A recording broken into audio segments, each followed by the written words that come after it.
So this is Sonali, your physics tutor, and you are watching a YouTube channel that is Physics, the Friction of Minds. So बच्चों, this is the platform we have provided so that we can guide you regarding the physics of your 11th and 12th standard. So बच्चों, it gives me an immense pleasure to once again welcome you all in my physics class. So currently we are dealing with a topic that is units and measurement, which hold the first chapter from the physics of your 11th standard, right? So units and measurement की जो हमारी journey है वो start हुई थी unit से, और last classes में हमने डायमेंशंस और डायमेंशनल एनालिसिस के यूजेस देखे थे. ठीक है. So now moving towards the next portion of this chapter and that is significant figure. So आज के इस क्लास में हम सिग्निफिकेंट फिगर डिस्कस करेंगे. तो बच्चों, अभी तक के जो भी डिस्कस किया वो कहीं ना कहीं तक आपने 9th-10th में पढ़ा है, राइट? फिजिकल क्वांटिटीज आपको पता है, यूनिट्स वगैरह आपको पता थे, सिस्टम ऑफ यूनिट्स भी आपको पता थी. बट ये जो एक पर्टिकुलर पॉइंट है significant figure, it may be new for you but no need to bother. ठीक है, बॉदर नहीं होना है. हम हर चीज़ यहाँ पे डिटेल में डिस्कस करेंगे. बस आपको मैं जो भी रूल्स बताऊंगी, जो कुछ इंपॉर्टेंट पॉइंट्स बताऊंगी, वो आपको नोट डाउन करने हैं और आपको सिक्वेंशियली हर स्टेप को फॉलो करने हैं. तो आपको ये जो पॉइंट है सिग्निफिकेंट फिगर, ये भी समझ में आ जाएगा. ठीक है. So suppose you want to measure the length of this rod. Okay, so in order to measure the length of this particular rod, you will use a measuring instrument that is nothing but your scale. ठीक है, ruler जिसे आप कहते हो, उसका use करके आप इसकी लेंथ मेजर कर सकते हो. सो सपोज 3 स्टूडेंट्स को ये वर्क दिया है कि इसकी लेंथ मेजर करो. सो सपोज फर्स्ट स्टूडेंट ने जो इसकी लेंथ मेजर की वो है सपोज 15.4 सेंटीमीटर. ठीक है. सेकेंड स्टूडेंट आया, उसने भी इसकी लेंथ मेजर की इस रॉड की, वो भी आई 15.4 सेंटीमीटर. थर्ड स्टूडेंट ने फिर से सेम मेजरिंग इंस्ट्रूमेंट यूज करके इस रॉड की लेंथ मेजर की और सपोज वो आई 15.5 सेंटीमीटर. ठीक है. सो क्वेश्चन ये है whether we should select this value और this value, whether we should go with a majority because ये दोनों की सेम है तो इसके साथ जाए, या फिर ये अलग है इसके साथ जाए, क्या करे. तो इस टाइम पे क्या किया जाता है, इन तीनों का अरिथमेटिक मीन लिया जाता है. ओके, इन तीनों का क्या किया जाता है, arithmetic mean value. So we consider arithmetic mean value. Okay, so wherever and whenever you do the measurement, okay, and if there are a number of answers, then instead of choosing one out of those, you need to take a arithmetic mean in order to avoid the errors, and then it will be the most accurate value of the measurement. ठीक है. अगर हम इन तीनों का mean ले तो ये mean कितना आ जाएगा, 15.43 सेंटीमीटर. ठीक है. सो इसको हम कंसिडर करेंगे most accurate measurement for the length of this rod. तो बच्चों, ये जो मेजरमेंट आपने लिया है इसमें ये 15.43 जो है ये रिप्रेजेंट करता है मैग्नीट्यूड को, और ये सेंटीमीटर जो है ये उसका हो गया यूनिट जो रिप्रेजेंट करता है कि ये मेजरमेंट का के है, लेंथ के है. ठीक है. तो ये सब कुछ तो हमने पहले भी पढ़ा है. तो अब देखो, तीनों के मेजरमेंट्स में 15 15 15 कॉमन था. That means we are certain for the digits 1 and 5, right, but we are not certain for the digits 4 and 3. ये मेजरमेंट में ये जो डिजिट्स है 15 के लिए हम सर्टन है that we are certain that yes in every measurement 1 5 is common, so we are certain for the digits 1 and 5. इसके लिए हम क्या है, we are certain but we are uncertain for the digits 4 and 3, right. So इसी पे से आपको significant figure को जो है वो डिफाइन करना है. So significant figure is defined as number of digits in the measurement about which we are certain. ठीक है. सो अभी हमारा ये जो मेजरमेंट है, measurement of length of this rod, इसमें से ये दो जो डिजिट है 1 और 5, 1 and 5, so we are certain for this digit. Okay, आगे क्या है, plus 1 additional digit about which, about 2 बार हो गया तो एक बार हम मिटा देते हैं इसे. ठीक है. So about which we are not certain, और उसमें भी ब्रैकेट में लिखा है द फर्स्ट वन. अब हमारे पास 2 अनसर्टन डिजिट है, एक है 4 और दूसरा 3, तो फर्स्ट वन कौन सा हो जाएगा, 4. So this is 4. So this is the significant figure. So how many significant figure are there, there are 3 significant figure. Significant figure कितनी है यहाँ पे, 3. और फिर पूछा कि कौन सी सिग्निफिकेंट फिगर है, तो फिर आप आंसर करोगे 1 5 and 4. So this is the definition of significant figure. What is that? A number of digits in the measurement about which we are certain. So we are certain for these 2 digits 1 and 5. Plus 1 additional digit, और वो भी कौन सी, first one about which you are not certain, about which we are not certain means uncertain. So out of 4 and 3 both are the uncertain. The first one is 4. So this 3 digits, this 3 digit is called as a significant figure. So इसके लिए significant इस particular measurement में significant figure कितनी हो गई 1, 2 and 3. And what are those? 1, 5 and 4. Okay, so this is about the significant figure. Now you have to follow some rules to determine the significant figure for any measurement. So let's see those rules sequentially. Now let's see the first rule for the determination of significant figure. So suppose you have done the measurement of particular physical quantity और जो भी measurements आपने लिए हैं उसमें सारे के सारे नॉन जीरो डिजिट्स है. क्या है? सारे के सारे नॉन जीरो डिजिट्स है. तो पहला रूल ये है that all non-zero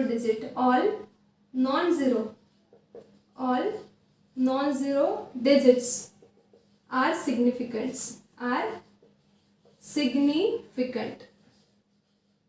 ठीक है.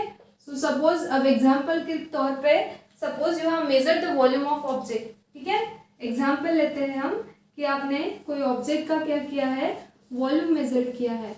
And suppose that volume of object come out to be 152.37 centimetre cube. ठीक है.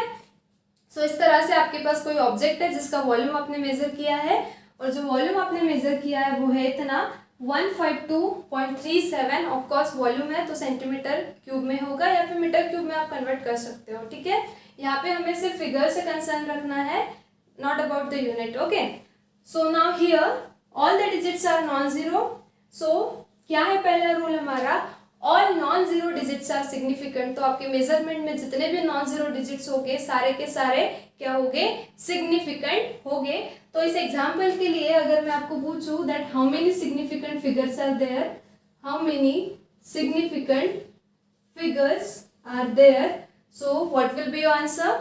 As all non zero digits are significant, so how many digits are there.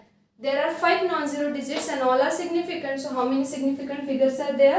There are 5 significant figures. And what are those? Those are 1, 5, 2, 3 and 7. Okay. So if someone asks you that how many significant figures are there, so your answer will be 5. And what are those? So the answer will be 1, 5, 2, 3 and 7. Okay. दूसरा एक आधा example लेते हैं हम. Okay, suppose आपने कोई object का मास measure किया है. So mass of object is come out to be suppose 29.97 gram. ठीक है, या फिर केजी. तो इस केस में if somebody ask you that how many significant figures are there, so 4 digits are there, right, and all are the non-zero digits. So if somebody asks you that how many significant figures are there, so all non-zero digits are significant. So how many significant figures are there? 4. And what are those? Those are 2, 1, 9 and 7. So this is the first rule for finding the significant figure. I hope you got the rule. Now the second rule is, दूसरा rule भी, ये rule तो बहुत ही simple है कि जितने भी आपके डिजिट्स में जितने भी मतलब आपके एक पर्टिकुलर फिगर में जितने भी नॉन जीरो डिजिट्स होंगे सारे के सारे सिग्निफिकेंट होते हैं. दूसरा रूल ये है all zeros between two non-zero digits are significant. Okay, so अब इसका एग्जाम्पल से आपको सारी चीजें क्लियर होगी. सपोज आपने कोई रॉड की लेंथ मेजर की है. ठीक है, so suppose length of rod come out to be suppose 15.09 centimetre. ठीक है, सो आपने कोई रॉड की लेंथ मेजर की है तो वो लेंथ कितनी है 15.09 सेंटीमीटर. अब यहाँ पे कितने डिजिट्स है, 4 डिजिट्स आर देयर.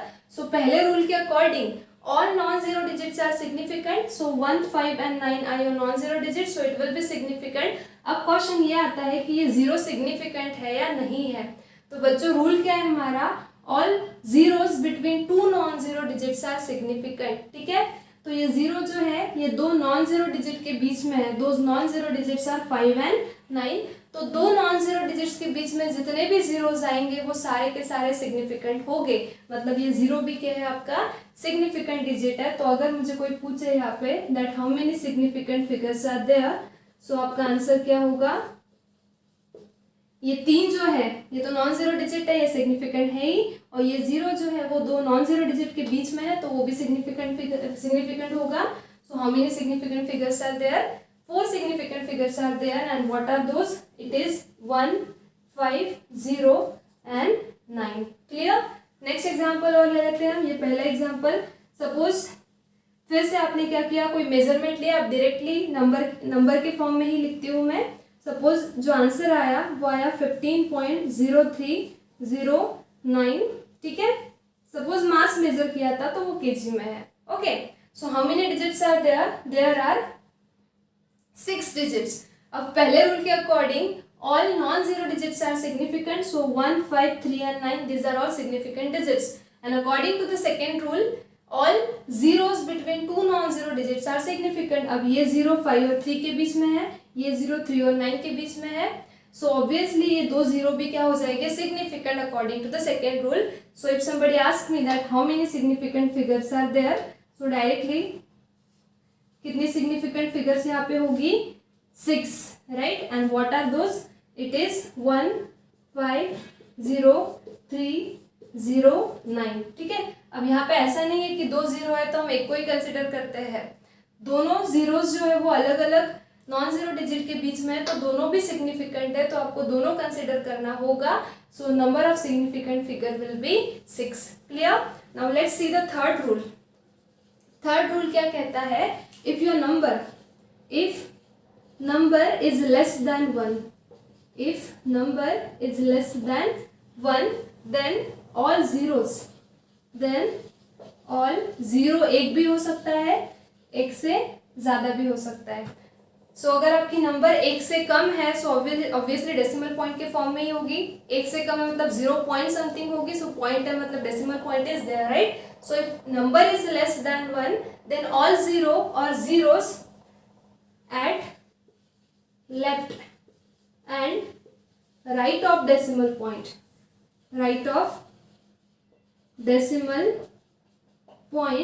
before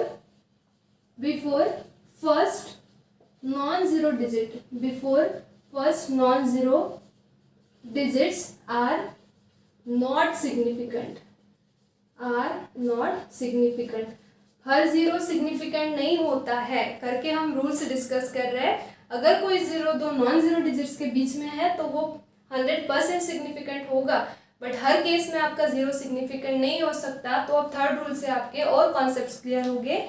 सो देखो एग्जांपल, सपोज कोई मेजरमेंट आपने लिए है, सो जो मेजरमेंट आपके आए हैं वो सपोज कुछ इस तरह से है। अब ना number should be less than 1, so 0 point कुछ लेना पड़ेगा। So suppose your measurement is 0.001309, ठीक है। इस तरह से आपने मेजरमेंट लिया, कोई भी यूनिट आप दे सकते हो, हमें सिर्फ यूनिट से कंसर्न नहीं है अभी, हमें सिर्फ फिगर से डिजिट से मतलब है, ठीक है। तो अब देखो यहाँ पे क्या रूल क्या कहता है हमें, how many digits are there, 1 2 3 4 5 6 7 digits are there. तो अब हमें डिसाइड करना है that how many significant digits are there, सारे के सारे सिग्निफिकेंट है या फिर कुछ है, कितने हैं कितने नहीं है। देखो अभी रूल क्या कहता है, if your number is less than 1, so obviously this number is less than 1, then all zero or zeros at left and right of the decimal point। तो पहले left of the decimal point की बात करते हैं। ये decimal point के left का zero मतलब ये वाला, ये जीरो, ठीक है, and right of decimal point before first non zero digit। तो देखो ये है आपका फर्स्ट नॉन जीरो डिजिट, ये आपका सेकेंड नॉन जीरो डिजिट, ठीक है। सो ये फर्स्ट नॉन जीरो डिजिट के पहले के जितने भी जीरोज है which are after decimal point and before this first non zero digit, ये सारे के सारे क्या होते हैं, नॉन सिग्निफिकेंट होते हैं। Clear? So this 3 zeros are not significant, means we can say it is insignificant. और अब 1 3 और 9 फर्स्ट रूल के अकॉर्डिंग ये नॉन जीरो डिजिट्स है तो ये सिग्निफिकेंट हो गए। अब ये जीरो बचा तो सेकेंड रूल के अकॉर्डिंग ये जीरो जो है वो दो नॉन जीरो डिजिट के बीच में है करके वो भी क्या होगा, सिग्निफिकेंट होगा। तो ये 3 डिजिट सिग्निफिकेंट नहीं है, ये 4 डिजिट सिग्निफिकेंट है। So if somebody ask that how many significant figures are there, so answer क्या हो जाएगा, आंसर क्या हो जाएगा, there will be 4 significant figure and what are those, it will be 1, 3, 0 and 9। Clear. और एक एग्जांपल लेते हैं सो आपको और क्लियर हो जाएगा। सपोज द मेजरमेंट इज 0.0010342, ठीक है। इस तरह से आपका कोई मेजरमेंट है।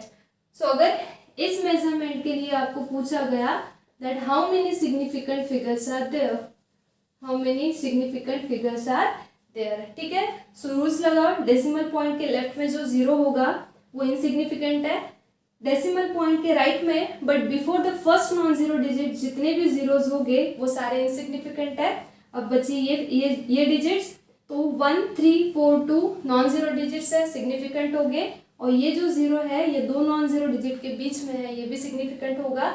सो 1, 2, 3, 4, 5, how many significant figures are here, 5 and what are those, 1, 0, 3, 4 and 2. Clear? So this is the third rule for determining the significant figure. Now let's see the fourth rule. So the fourth rule for the determination of significant figure is all zeros on the right side after last non-zero digits are significant, but the condition is that number should be written with a decimal point. ठीक है। So अब देखो example से आपको clear होगा कि क्या condition है, कौन सा कैसा रूल है, कैसे अप्लाई करना है, ठीक है। सपोज आपके पास कोई नंबर है 1.500, ठीक है, ये नंबर आपके पास है। तो सबसे पहली कंडीशन तो ये है that number should be written with a decimal point, so decimal point is here, okay. Now what is the rule, all zeros on the right side, right side मतलब this side, okay, this is left, this is right, after last non zero digit. अब यहाँ पे 1 और 5 दो non zero digit है, ये first non zero digit हुआ, ये लास्ट नॉन जीरो डिजिट हुआ। तो लास्ट नॉन जीरो डिजिट के बाद के जितने भी जीरोस हो गए on the right side all are significant, वो सारे सिग्निफिकेंट हो गए। तो अब देखो ये लास्ट नॉन जीरो डिजिट है आपका 5, इसके बाद में कितने जीरोस है, 2 जीरोस है। So this zeros are significant but the condition is that number should be written with a decimal point. So if someone ask me that how many significant figure are there, so answer क्या हो जाएगा बताओ, how many significant figures are here. So 1, 5 तो significant है ही क्योंकि non zero digits है। और अब फोर्थ रूल के अकॉर्डिंग ये दो जीरोस भी क्या है, सिग्निफिकेंट है। तो यहाँ पे सिग्निफिकेंट फिगर कितनी हो जाएगी, 4, और कौन सी, 1500। क्लियर। और एक एग्जांपल लेते हैं हम। सपोज इट इज लाइक 0.01500, ठीक है। सो इस केस में फिर से अगर हमें किसी ने पूछा that how many significant figures are here, so अब रूल्स अप्लाई करो।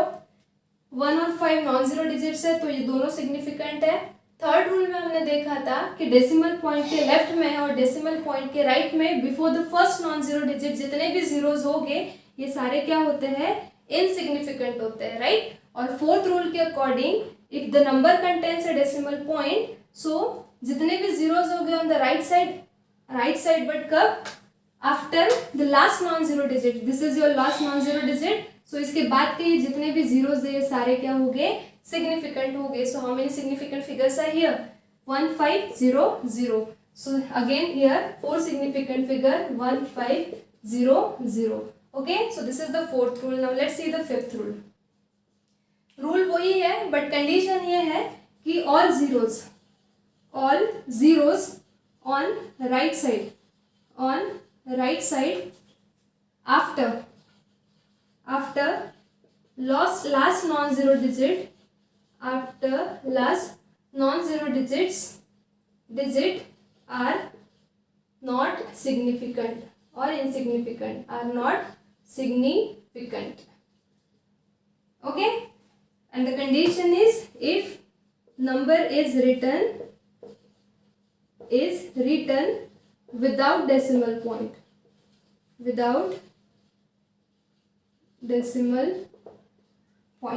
okay. So the rule is same but the difference is just that If the number is written with a decimal point, then this rule is applicable. But if the numbers is written without decimal point, तो देखो एक example लेते हैं हम, जिससे आपको clear हो जाएगा. एग्जाम्पल, सपोज एग्जाम्पल में आपको दिया है 1500. ठीक है, सो कोई मेजरमेंट आपने लिया है जिसका आंसर आया है 1500. अब सबसे पहले तो नंबर चेक करो कि इसमें डेसिमल पॉइंट है या नहीं. So this number is written without decimal point. So अगर कोई नंबर डेसिमल पॉइंट के बिना लिखी हुई है, तो जितने भी जीरोस राइट साइड में होंगे after the end of first non zero last non zero digit, ये 5 जो है ये आपका लास्ट नॉन जीरो डिजिट. इसके बाद में जितने भी जीरोस होंगे सारे के सारे कैसे होते हैं, नॉट सिग्निफिकेंट. ओके, और यही जीरो सिग्निफिकेंट हो जाएंगे अगर आपके इस नंबर में कहीं ना कहीं क्या होगा, डेसिमल पॉइंट होगा. Clear. So this 2 zeros are insignificant. So how many significant figures are there? How many significant figures are here? So these 2 zeros are not significant, and according to first rule, these 2 zeros, these are non-zero digits, so this is significant. So there will be 2 significant figures. What are those? 1 and 5. Clear? Second example हम लेते हैं. अगर मैंने ऐसे लिखा 20150. ठीक है, सो अब यहाँ पे कितने सिग्निफिकेंट फिगर्स होगी, ये भी क्वेश्चन है. तो देखो, सबसे पहले तो number is written without decimal point, तो ये जो जीरो होगा लास्ट नॉन जीरो डिजिट के बाद का, ये क्या हो जाएगा, इनसिग्निफिकेंट. तो ये जीरो हो गया इनसिग्निफिकेंट. फर्स्ट रूल के अकॉर्डिंग सारे नॉन जीरो डिजिट्स क्या है, सिग्निफिकेंट है. अब ये जीरो का क्या करें. सो सेकेंड रूल के according the zero that lies between 2 non-zero digit is also significant. So ये भी significant हो जाएगा. तो क्या होगा answer, it will be, how many significant figure will be there? There will be 4 significant figure, 2, 0, 1 and 5. Clear? So students, this way we have discussed some 4 to 5 rules for the determination of significant figures. So let's recall those rule. पहला rule है सारे non zero digit significant हो गए. दूसरा rule है जो भी दो नॉन जीरो डिजिट के बीच में लाई करेंगे वो सारे सिग्निफिकेंट हो गए. तीसरा रूल हमें कहता है कि अगर कोई नंबर लेस देन 1 है तो उसमें डेसिमल पॉइंट होगा. सो जो भी जीरो डेसिमल पॉइंट के लेफ्ट में है और राइट में है before first non zero digit, वो सारे के सारे इनसिग्निफिकेंट मतलब नॉट सिग्निफिकेंट. ठीक है, सिग्निफिकेंट नहीं रहेंगे. फोर्थ रूल हमने देखा कि अगर नंबर डेसिमल पॉइंट के साथ है विद द डेसिमल पॉइंट और उसमें जितने भी ट्रेलिंग जीरोज हो गए मतलब एंड के जो भी जीरोज हो गए वो सारे के सारे जीरोज क्या होते हैं, सिग्निफिकेंट होते हैं. और फिफ्थ रूल हमने देखा कि सेम नंबर अगर डेसिमल पॉइंट के बिना लिखी हुई है तो जो भी जीरोज एंड में होंगे वो सारे के सारे कैसे होंगे, नॉट सिग्निफिकेंट होंगे. ठीक है, सो ये पांचों रूल एक साथ भी कोई फिगर के लिए अप्लाई करना पड़ सकता है, तो वो आपको आना चाहिए. लास्ट में हम एग्जांपल्स लेंगे जिसमें सारे के सारे रूल्स हमें अप्लाई करने हैं साइमल्टेनियसली. ठीक है, तो बच्चों ये जो भी रूल्स हमने देखे यहाँ पे आपको कंफ्यूजन क्रिएट हो सकता है, राइट. कंफ्यूजन का बहुत बड़ा स्कोप है यहाँ पे कि जब सारे rules at a time single rule apply करना is not a big deal, but सारे रूल्स अगर एक ही एग्जाम्पल में अप्लाई करना हो तो कंफ्यूजन हो सकता है. In order to avoid the confusion we have one remedy. अब वो रेमेडी क्या है, तो वो रेमेडी है हमारी साइंटिफिक नोटेशन. अब साइंटिफिक नोटेशन मतलब क्या होता है, कोई भी नंबर को if you are writing it in the power of 10, अगर आप उसे 10 के पावर में लिखोगे so then it is noted as scientific notation. Just for the sake of example, suppose in general you have a number a into 10 raised to power n. ठीक है, अगर आपके पास कोई नंबर है a into 10 raised to power n, तो इस number में a जो है it is called as number. It simply represents what, number. और ये n जो है this is called as integer and it is also called as order of magnitude. This is called as order of magnitude. ठीक है, और ये जो भी होगा 10 के पावर में जो भी होगा वो सब कुछ क्या हो जाएगा, इनसिग्निफिकेंट हो जाएगा. Okay, so whatever will be there in the power of 10 it will be not significant. ये सिग्निफिकेंट नहीं होगा. सो देखो जो भी कंफ्यूजन हमें अराइज हो सकते हैं while applying those rules, those confusions can be removed by using a scientific notation. So scientific notation के फॉर्म में लिखना मतलब क्या, इन दी पावर ऑफ 10. सो ये एक स्टैंडर्ड जस्ट एग्जाम्पल है, यहाँ पे एग्जाम्पल के तौर पे जब मैं आपको दूंगी तो आपको और क्लियर होगा. सो a into 10 raised to power n, where a is just the number and n is called as a integer which is also called as a order of magnitude. अब ये 10 के पावर में जो कुछ होगा ये सब कुछ क्या होता है, इनसिग्निफिकेंट होता है. ठीक है, अब एग्जाम्पल लेते हैं. और सबसे इंपॉर्टेंट चीज, ये a की जो वैल्यू है it lies in between this. So your a should be greater than or equals to 0.5 but it should be less than 5. Example से आपको क्लियर होगा. ठीक है, अब स्टैंडर्ड एग्जाम्पल ही मैं लेती हूँ. रेडियस ऑफ अर्थ आपको पता है, रेडियस ऑफ अर्थ 10th में ग्रेविटेशन हुआ है आपका, कितनी होती है 6400 किलोमीटर. ठीक है, अगर मैं इसे साइंटिफिक नोटेशन में लिखूँ तो मैं कैसे लिख सकती हूँ इसको, 64 into 10 raise to power 2 kilometre. अगर मुझे इसे मीटर में लिखना है तो मुझे क्या करना पड़ेगा, 64 10 रेज़ टू 2 और 10 रेज़ टू 3 से मल्टीप्लाई करना पड़ेगा. तो ये हो जाएगा 64 into 10 raise to power 5 metre. ठीक है, so this is called as a scientific notation but this is quite incorrect. क्यों, तो ये जो है, अब आप इसको इससे कंपेयर करो तो ये जो टर्म है आपकी ये है a और ये जो टर्म है आपकी ये है n. Okay, so the value of a should be greater than or equals to 0.5 and it should be less than 5. अब 64 जो है 0.5 से तो बड़ा है बट 0.5 से बड़ा है but what about 5, your a should be less than 5 और 64 जो है वो 5 से बड़ा है. राइट, सो हमें क्या करना होगा, इस 64 को कैसे लिख सकते हैं हम, देखो 64 को I can write it as 6.4 into 10 raise to power 6 metre. But 6.4 भी अगर मैं लिखूँ तो 6.4 0.5 से तो बड़ा है बट ये a जो है वो 5 से छोटा होना चाहिए और आपका 6.4 5 से बड़ा आ रहा है. तो इसको मैं और कैसे लिख सकती हूँ, I can write it as ये जो डेसिमल पॉइंट है इसे और एक लेफ्ट में शिफ्ट करो. So I can write it as 10 raise to power 7 meter. Okay, clear. So अब देखो कंडीशन सेटिस्फाई होती है क्या, ये जो है आपका a, ये जो a है इसकी वैल्यू 0.64 है मतलब 0.5 से बड़ी है और 5 से छोटी चाहिए की वैल्यू तो 5 से छोटी है 0.64. राइट, अब यहाँ पे इसको ऐसे लिखने के बाद हमें यहाँ की क्या निकालना है, significant figure. Significant figure, so calculate the significant figure. I told you जो भी इन द पावर ऑफ 10 होगा वो सब कुछ नॉन सिग्निफिकेंट है, तो इसका कोई टेंशन ही नहीं, ये नॉन सिग्निफिकेंट है. अब बचा ये, अब ये बचा 0.64. सो यहाँ से हमें निकालना है how many significant figures are here. So बच्चों रूल्स अप्लाई करो, डेसिमल पॉइंट के लेफ्ट में जो 0 होता है वो क्या होता है, इनसिग्निफिकेंट. अब बचा 6 और 4 तो दोनों भी नॉन जीरो डिजिट है, दोनों भी क्या हो गए, significant. So how many significant figures are here, 2 significant figures are there and what are those, 6 and 4. Clear. और एग्जांपल्स लेंगे और आपको क्लियर होगा. Charge on electron, charge on electron कितना होता है 1.6 into 10 raise to power -19 coulomb. ठीक है, सो ये हो गया आपका a. Your value of a should be greater than 0.5 and less than 5. So this value is greater than 0.5 and less than 5. So condition is bit satisfied here. सो ये जो भी होगा ये इनसिग्निफिकेंट है. अब बचा ये दोनों नॉन जीरो डिजिट है, दोनों सिग्निफिकेंट हो गए. So how many significant figure is here, 2 and what are those, 1 and 6. Clear. और एक एग्जांपल लेंगे, mass of electron. Mass of electron कितना होता है 9.1 into 10 raise to power -31 kg. तो ये सारे जो है 10 की पावर में इन्हें कहा जाता है साइंटिफिक नोटेशन. ठीक है, तो देखो ये है आपका a. अब आपका a जो है वो आपको 0.5 से बड़ा चाहिए तो ये 9.1 0.5 से तो बड़ा है बट a 5 से छोटा चाहिए बट 9.1 5 से बड़ा है. तो इसे हम ऐसा लिख सकते हैं 0.91. अगर 0.91 लिखा तो ये पावर क्या हो जाएगा 31 का 30. अब a की वैल्यू चेक करो, 0.9 मतलब 0.5 से बड़ा है और 0.95 से छोटा है. सो यहाँ पे ये तो इनसिग्निफिकेंट है.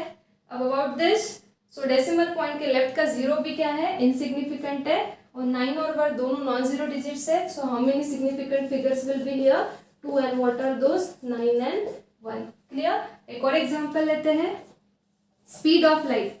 और ये सारे स्टैंडर्ड वैल्यूज ही मैंने लिए हैं बिकॉज ये वैल्यूज आपको ऑलरेडी पता है क्या होती है 3 × 10⁸ मीटर पर सेकेंड, ठीक है। ये है आपका A. So your A should be greater than 0.5, 0.5 से बड़ा है 3 and your A should be less than 5। तो ये 3 5 से छोटा है, मतलब कंडीशन सेटिस्फाई हो गई। तो ये जो है 10 की पावर में ये इनसिग्निफिकेंट होता है और ये है आपका डिजिट, नॉन जीरो डिजिट है, सिग्निफिकेंट होगा। और एक ही नंबर है तो सिग्निफिकेंट फिगर कितनी होगी 1, और कौन सी, वो भी होगी 1 ही। क्लियर? सॉरी 1 कैसे होगी, वो हो जाएगी 3, ठीक है। So how many significant figure, 1 significant figure and which 3। Clear? So if possible and I must say that go with scientific notation. और यहाँ पे ये जो होता है एंड इसे कहा जाता है ऑर्डर ऑफ मैग्नीट्यूड। अब मुझे बताओ फर्स्ट एग्जांपल में ऑर्डर ऑफ मैग्नीट्यूड कितना होगा, ऑर्डर ऑफ मैग्नीट्यूड कितना होगा यहाँ पे, ऑर्डर ऑफ मैग्नीट्यूड एन मतलब होता है order of magnitude. So N की वैल्यू कितनी है यहाँ पे, इस केस में कितनी है एन की वैल्यू, ये 7। सो ऑर्डर ऑफ मैग्नीट्यूड कितना हो जाएगा 7। सेकेंड एग्जाम्पल में पावर कितना है ये 10⁻⁻19। सो ऑर्डर ऑफ मैग्नीट्यूड कितना हो जाएगा, ऑर्डर ऑफ मैग्नीट्यूड कितना हो जाएगा -19। इस केस में ऑर्डर ऑफ मैग्नीट्यूड हो जाएगा -30 और यहाँ पे ऑर्डर ऑफ मैग्नीट्यूड हो जाएगा 8। क्लियर? सो अगर आपको ऐसे साइंटिफिक नोटेशन में कोई वैल्यू दी है तो आपको सिग्निफिकेंट फिगर और ऑर्डर ऑफ मैग्नीट्यूड पूछा जा सकता है। So go through this rules and find it out. Clear? So this way you have to deal with this problem. So I am giving you some more problems for the practice. Try to solve it. Okay. So बच्चों whatever rules we have discussed for determination of significant figure and जो भी rules हमने scientific notations के लिए देखे, ये सब कुछ miscellaneous problems यहाँ पे दिए हैं। तो आपको यहाँ पे एक एग्जाम्पल में 2 से 3 रूल्स भी यूज़ करने हो सकते हैं, सिंगल रूल भी यूज़ करना हो सकता है। सो पहले तो सारे रूल्स थरो पढ़ लो और उसके बाद ये सारे प्रॉब्लम सॉल्व करके देखो। 10 एग्जाम्पल्स मैंने आपको यहाँ पे दिए हैं, try to solve it. Hardly एक प्रॉब्लम सॉल्व करने को आपको 10 सेकेंड से ज़्यादा नहीं लगना चाहिए, ठीक है। So with in 2 to 3 minute सारे प्रॉब्लम आपके सॉल्व हो जाने चाहिए। अगर कोई डिफिकल्टी है तो बिंदास पूछो, कमेंट सेक्शन में मेंशन करो, ठीक है। और but try to solve it, ठीक है। So this was the last portion of your chapter, that is units and measurement. You can take a screenshot of this so that you can solve these problems. So with this I declare that this chapter has been over. So in the next class we will start the next chapter and which is very important, ठीक है। Vector analysis हम start करेंगे जो कि physics का base है। अगर आपको वेक्टर्स आता है, वेक्टर एनालिसिस आता है तो आपको फिजिक्स कुछ भी डिफिकल्ट नहीं जाएगा। तो वेक्टर्स को अच्छे से समझ के लेना, जो हम नेक्स्ट क्लास में स्टार्ट करेंगे। सो आई होप आपको ये चैप्टर समझ में आया है। अगर कोई भी कंफ्यूजन हो, कोई भी डिफिकल्टी हो, आपकी डिफिकल्टी प्लीज कमेंट बॉक्स में मेंशन कीजिए, you will definitely get a solution.